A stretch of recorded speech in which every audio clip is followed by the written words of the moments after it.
ശ്രീനിവാസ്, ഇതിൽ ഒരു കാര്യം, ഏതായാലും പ്രൈം മിനിസ്റ്ററുടെ ഓഫീസിൽ നിന്ന് വന്നിട്ടുള്ള ധാരണപ്രകാരം അങ്ങോട്ടേക്ക് പോയ ലിസ്റ്റിൽ പ്രതിപക്ഷ നേതാവിൻ്റെ പേരുണ്ടായിരുന്നു.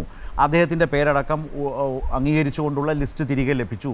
മുഖ്യമന്ത്രി അടക്കം അക്കാര്യത്തിൽ സംസാരിച്ച് വന്ന ഒരു സാഹചര്യം നമ്മുടെ മുമ്പിലുണ്ട്. അതനുസരിച്ച് ശരിയായൊരു തീരുമാനമെടുക്കേണ്ടയാൾ പ്രതിപക്ഷ നേതാവാണ്. അത് വളരെ കൃത്യമായി താങ്കൾ അതിനോട് യോജിക്കുന്നുണ്ടോ? രണ്ടാമത്തെ കാര്യം, ഇതിനകത്ത് പരസ്യത്തിൻ്റെ കാര്യത്തിൽ എന്ന പോലെ തന്നെ ഇതിനകത്തേക്ക് BJP സംസ്ഥാന പ്രസിഡന്റിനെ ഉൾപ്പെടുത്താൻ, നേരത്തെ അരുൺ കൊച്ചി മെട്രോയുടെ കാര്യം ഉദാഹരിച്ചു, സമാനമായ രീതി വിഴിഞ്ഞത്തിൻ്റെ കാര്യത്തിലും BJP താല്പര്യപ്പെടുന്ന കണ്ടു. അതേസമയത്ത് തന്നെയാണ് മുൻ സർക്കാരിൽ മന്ത്രിയായിരുന്നയാളാണ് V മുരളീധരൻ, അദ്ദേഹത്തെ ഉൾപ്പെടുത്താൻ ആവശ്യപ്പെട്ടിട്ടില്ല. BJP സംസ്ഥാന പ്രസിഡന്റാണ് എന്നത് തന്നെയാണ് രാജീവ് ചന്ദ്രശേഖരൻ്റെ ഇക്കാര്യത്തിലുള്ള ഒരു യോഗ്യത എന്ന് നമുക്ക് സാമാന്യമായി ആർക്കും മനസ്സിലാക്കാവുന്നേ ഉള്ളൂ. നേരത്തെ കുമ്മനത്തിന് ആ നിലയിൽ ആണ് പരിഗണിച്ചത്.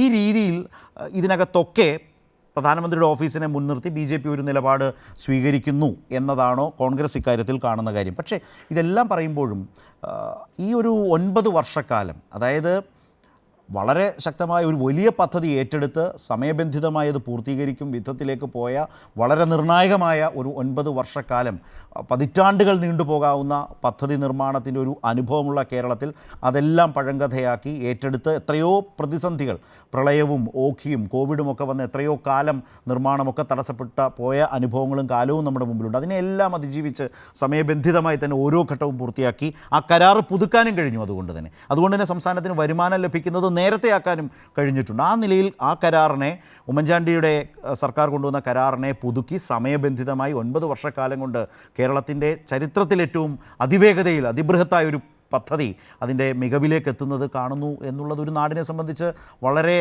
അംഗീകരിക്കത്തക്കതായ ഒരു കാര്യം തന്നെയല്ലേ? അതിനെ ആ നിലയിൽ അംഗീകരിക്കാനോ സമീപിക്കാനോ പ്രതിപക്ഷം തയ്യാറാണോ എന്നുകൂടി എനിക്ക് ചോദിക്കാനുണ്ട്. പ്രതിപക്ഷത്തിൻ്റെ കാര്യത്തിൽ ഞങ്ങൾ പറഞ്ഞു, ഞങ്ങൾ ജന്മം കൊടുത്ത, ഞങ്ങൾ കൊടുത്തൊരു കുഞ്ഞ് എന്ന നിലയ്ക്ക് ഈ പരിപാടി ഈ രാജ്യത്തിൻ്റെ സംസ്ഥാനത്തിൻ്റെ വികസനത്തിന് ഏറ്റവും നല്ല കാര്യമാണ് എന്ന് പൂർണ്ണ ബോധ്യമുള്ളതാണ്. പക്ഷെ അരുൺകുമാർ ഇവിടെ അതിൻ്റെ ഇടയിൽ 3-4 കാര്യങ്ങൾ പറഞ്ഞു. ഒരു കാര്യം അരുൺകുമാർ ഞാൻ പറയട്ടെ, ദേശാഭിമാനിയുടെ 1-ാമത്തെ പത്രത്തിൽ 1-ാമത്തെ പേജിൽ 6000 കോടി രൂപയുടെ കടൽ കൊള്ള 1-ാമത്തെ പേജിൽ, ഞാൻ എൻ്റെ കയ്യിൽ താങ്കൾക്ക് പറയാം, അതിലെന്തൊക്കെയാണ് പറഞ്ഞത്? രാജ്യത്ത് നടന്ന ഏറ്റവും വലിയ ഭൂമി ഇടപാട് അല്ലേ, പറഞ്ഞില്ലേ? ഭൂമി ഇടപാടിൽ 6000 കോടിയുടെ കൊള്ള ഉമ്മൻചാണ്ടി നടത്തി. നിങ്ങൾ പറഞ്ഞല്ലോ പ്രകടന പത്രികയുമായി ബന്ധപ്പെട്ട് കഴിഞ്ഞ ആ തെരഞ്ഞെടുപ്പിൽ നിങ്ങൾ പറഞ്ഞത് എന്താ? ഇതിൽ വലിയ രീതിയിലുള്ള അഴിമതി നടന്നിട്ടുണ്ട്, ഇതേക്കുറിച്ച് ഞങ്ങൾ അന്വേഷണം നടത്തി അത് തീരുമാനമെടുത്ത് മുന്നോട്ട് പോകുമെന്ന് പറഞ്ഞു. നിങ്ങൾ വന്നപ്പോൾ ആദ്യം ചെയ്തത് ഞങ്ങൾ വെച്ച കരാറ് പ്രകാരമുള്ള പണിയെടുക്കാനല്ല, അവിടെ വിജിലൻസിന് പരാതി കൊടുത്ത് വിജിലൻസ് കൊണ്ട് അന്വേഷിപ്പിക്കാനാണ്. വിജിലൻസ് കൊണ്ട് 2 കൊല്ലം നേരത്തെ സൂചിപ്പിച്ചതാണ്, പുതിയ നേരത്തെ പറഞ്ഞതാണ്. വീണ്ടും നിങ്ങൾ കമ്മീഷൻ വെച്ചതാണ്. നിങ്ങളൊരു കാര്യം നിങ്ങൾ മനസ്സിലാക്കേണ്ടത്, നിങ്ങൾ 6000 കോടി കൊള്ള എന്ന് ദേശാഭിമാനി പത്രത്തിൽ നിങ്ങളുടെ പാർട്ടി പത്രത്തിൽ പറഞ്ഞിട്ടില്ല എന്ന് താങ്കൾക്ക് പറയാൻ സാധിക്കും.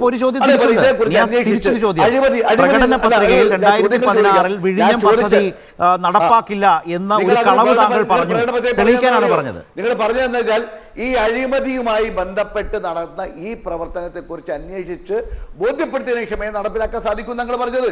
അതിന്റെ പേരിലാണ് 4 കൊല്ലം മുന്നോട്ട് പോയത്. അരുൺകുമാറെ അങ്ങനെയല്ല, താങ്കൾ പറഞ്ഞത് പ്രകടന പത്രികയിൽ ഈ പദ്ധതി LDF വന്നാൽ ഉണ്ടാവില്ല എന്ന് പ്രകടന പത്രികയിൽ എഴുതി വെച്ചിരുന്നു എന്നാണ് താങ്കൾ പറഞ്ഞു. എങ്കിലതെടുത്ത് വായിക്കാനാണ് പറഞ്ഞത്. നുണയാണ്, കളവാണ് എന്ന് അരുൺ പറയുന്നു. താങ്കൾക്കത് അദ്ദേഹം പറയുന്നതാണ് തെറ്റെന്ന് ഞാൻ ചോദിക്കട്ടെ? അരുണിനോട് ചോദ്യം തിരിച്ച് ഞാനൊരു ചോദ്യം ചോദിക്കാം. ഞാൻ അതിന്റെ കൂട്ടത്തിൽ വേറെ കൂടി പറഞ്ഞു, ദേശാഭിമാനി പത്രത്തിൽ 1-ാമത്തെ പേജിൽ കടൽ കൊള്ള ഒരു സർക്കാർ പ്രവർത്തിക്കാൻ പോവുക പ്രകടന പത്രികയുടെ അടിസ്ഥാനത്തിലാണ്. ഒരു സർക്കാർ പ്രവർത്തിക്കുന്നത് പ്രകടന പത്രികയുടെ അടിസ്ഥാനത്തിലാണ്. ആ പ്രകടന പത്രികയിൽ അങ്ങനെ പറയുന്നുണ്ടോ? ഒരു മിനിറ്റ്. പ്രകടന പത്രികയിൽ ഉമ്മൻചാണ്ടി സർക്കാരിന്റെ പ്രകടന പത്രികയിൽ ഉമ്മൻചാണ്ടി സർക്കാരിന്റെ ഒപ്പുവെച്ച ഈ കരാർ ഞങ്ങൾ നടപ്പിലാക്കുമെന്ന് പ്രകടന പത്രിക പറഞ്ഞിട്ടുണ്ടോ? ഇല്ലല്ലോ. അങ്ങനെയാണെങ്കിൽ നിങ്ങൾ അത് പറയണ്ടേ? പ്രകടന പത്രിക പ്ലസ് ദേശാഭിമാനി. ഞാൻ അരുണിന് പറയാം. ഞാൻ 2 ചോദ്യം ചോദിച്ചു. രണ്ടാമത്തെ ചോദ്യം മറുപടി പറയാം. രണ്ടാമത് താങ്കൾ പറയാൻ ചോദിച്ച ചോദ്യം VD സതീശനുമായി ബന്ധപ്പെട്ട കാര്യം ചോദിച്ചു. ആ VD സതീശൻ ഞാൻ നേരത്തെ മറുപടി പറഞ്ഞതാണ്. അതിലെന്താ വ്യക്തമായിട്ടുള്ളത്? ഞാനൊരു കാര്യം ഇപ്പോൾ അരുൺകുമാർ പത്രക്കാർ ചോദിച്ചു, ഒരു ചോദ്യം ചോദിച്ചിട്ടില്ല. പത്രക്കാർ ചോദിച്ചത് വി ഡി സതീശനെ ക്ഷണിക്കുന്നുണ്ടോ, ക്ഷണിക്കാത്തതിന്റെ കാരണം എന്താണെന്ന് ചോദിച്ചപ്പോൾ അവിടെ എങ്ങനെയാണ് പത്രക്കാർ പല ചോദ്യങ്ങൾ ചോദിച്ചു. അരുൺകുമാറെ ബുദ്ധിയും വിവരമുള്ള ആളുകളെ മന്ത്രിയായി വെക്കണം, ഇല്ലെങ്കിൽ ഇങ്ങനെയൊക്കെ സംഭവിക്കും. അതുകൊണ്ട് അദ്ദേഹം അങ്ങനെയുള്ളവർ മന്ത്രി ആയതുകൊണ്ടല്ലേ കിടന്നിഴയാതെ ഈ പദ്ധതികൾ പൂർത്തിയാവുന്നത്. നിയാസ്, എന്താണ് സംശയം? 9 വർഷം കൊണ്ട് 8,000-ൽ പരം കോടി രൂപയുടെ രാജ്യത്തെ ഒന്നാമത്തെ തുറമുഖം കമ്മീഷൻ ചെയ്തതിലേക്ക് എത്തി. രണ്ടാമത്തത്, കൊള്ളാവുന്ന മന്ത്രിമാരില്ലെങ്കിൽ ഇത് നടക്കുമോ? ഒരു ഭരണ സംവിധാനം മികവ് കൊണ്ടല്ലേ ഇത് സംഭവിക്കുന്നത്. നിയാസ്, ഉണ്ടാവില്ലല്ലോ, ഇതൊന്നും ഉണ്ടാവില്ലല്ലോ. നിങ്ങൾ കൃത്യമായി പറഞ്ഞ പ്രതിപക്ഷ നേതാവിനെ ഞങ്ങൾ ക്ഷണിക്കും. പുതിയ സാഹചര്യം അത് കഴിഞ്ഞല്ലോ, ഇപ്പൊ വ്യക്തത വന്നല്ലോ. ഇപ്പോൾ വ്യക്തത വന്നപ്പോൾ പ്രതിപക്ഷ നേതാവിന്റെ മനസ്സെന്താണ്? 2015 പങ്കെടുക്കുവോ? 2015 ഞങ്ങൾ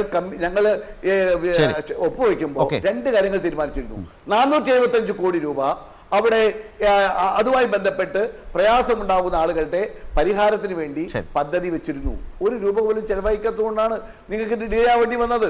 5 കൊല്ലക്കാലം നഷ്ടപ്പെട്ടു പോയത് നിങ്ങൾ അതുമായി ബന്ധപ്പെട്ട കണക്ടിവിറ്റി, റോഡ് കണക്ടിവിറ്റി ഉണ്ടാക്കിയിട്ടില്ല, അതേക്കുറിച്ച് നിങ്ങൾ ആലോചിച്ചിട്ടില്ല, പദ്ധതി വെച്ചിട്ടില്ല, അതിന് നിങ്ങൾ പണം കണ്ടെത്തിയിട്ടില്ല. റെയിൽ കണക്ടിവിറ്റി അതുമായി ബന്ധപ്പെട്ട അപ്പൊ ഇതിന്റെ അർത്ഥം ഇത് അടുത്ത കാലത്തൊന്നും ഇവിടെ വന്നാൽ ഇപ്പം തന്നെ വന്നാൽ എന്താ, റെയിൽ കണക്ടിവിറ്റിയും വളരെ ഇൻട്രസ്റ്റിംഗ്. കാരണം ഈ കാലത്ത് ഇതൊന്നും നടക്കാൻ പോകുന്നില്ല. അവിടെ നിന്ന് ഇറക്കുന്ന ചരക്കുകൾ ഇപ്പോഴും വിശ്വാസമില്ല. നിയാസിന് വിശ്വാസമില്ല. റൈറ്റ്.